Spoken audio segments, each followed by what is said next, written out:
Stunt double Laurie Singer-Harper has performed hundreds of dangerous crashes, falls, and spills in her career. She has to have courage, strength, and self-confidence, things she had plenty of as a teenager growing up in North Carolina. I found my joy in the gym, in gymnastics. It was so much fun learning new skills. I felt so much joy when I was in the air flipping. I felt confident. That all changed when Laurie was 15. She was at a party when a boy she knew asked her upstairs to talk. Instead, he trapped her in a room, put a pillow over her head, and raped her. No one could hear her scream. And I remember laying there on that bed thinking, why? Why has this just happened to me? Why? Why me? These are the things that don't happen to people like me. But I hated myself for walking into a room not knowing what was going to happen to me. I hated the fact that I was in a position that I was helpless. Laurie felt too ashamed to tell anyone. I just remember being so sad about it, and so depressed about it that I didn't know what to do about it, but I didn't want to talk to people. I didn't want to talk to anybody about it. With a growing sense of shame and self-hatred, Laurie isolated herself from family and friends, falling deeper into depression. Depression, to me, felt like, why wake up when you could just be dead? It felt like, why get out of this bed when you're happier when you're asleep?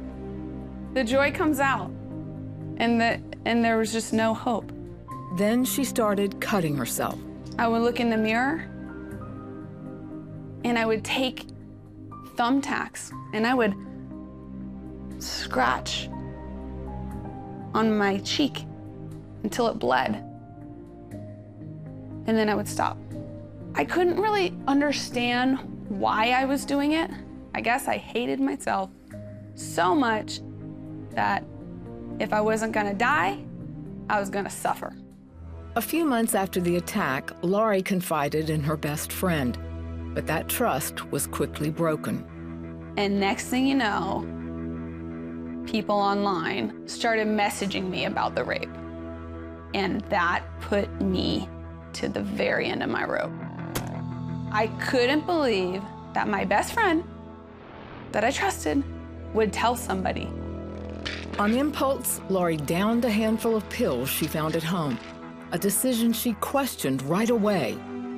After I took those pills, all of a sudden that boldness of I want to die became, do I want to die?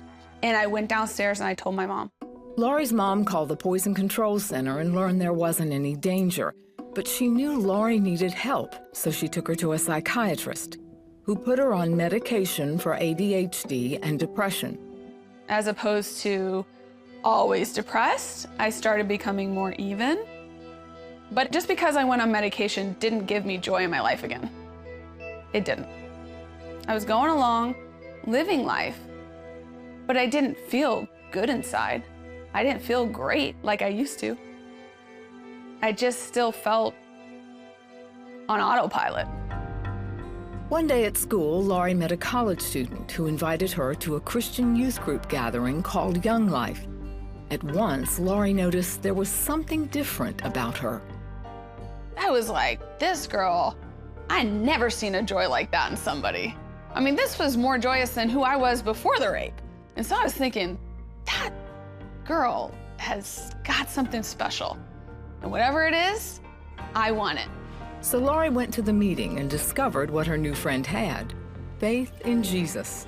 When I started to learn about who Jesus is, I started to receive joy in my heart again. No matter what it was that was dark that had happened in my life, He loved me anyway. I said, yes, Lord, come in my life. I'm ready. I'm at the darkest place I've ever been, and I accept you fully. Bring it on. After I accepted Jesus, it felt like the depression went away.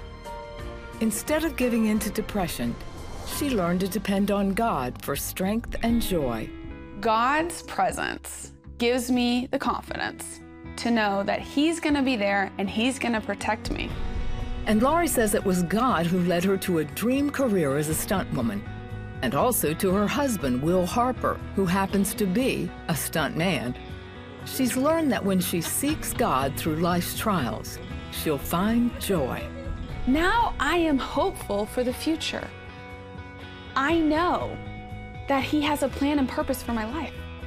Everything's changed.